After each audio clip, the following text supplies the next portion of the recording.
坐喺呢個公園都幾 chill。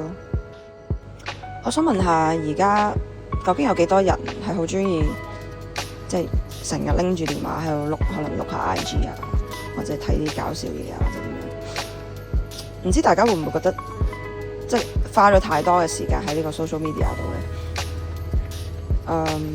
因為我尋日咁啱，我就聽咗個老闆講佢分享嘅佢嘅人生啦、經歷啦。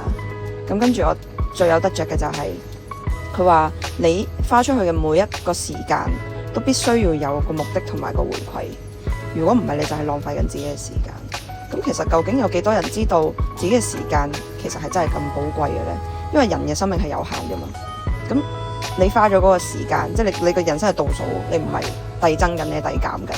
咁你花咗嗰個時間，你有冇任何嘅回饋同埋得着嘅時候，變相其實係咪一種浪費呢？有時電話即係提供咗好多便利俾我哋啦，但係同一時間都好似毒品咁樣去滲透我哋嘅生活，去掠奪咗我哋好多嘅時間。咁亦都希望大家珍惜時間啦〜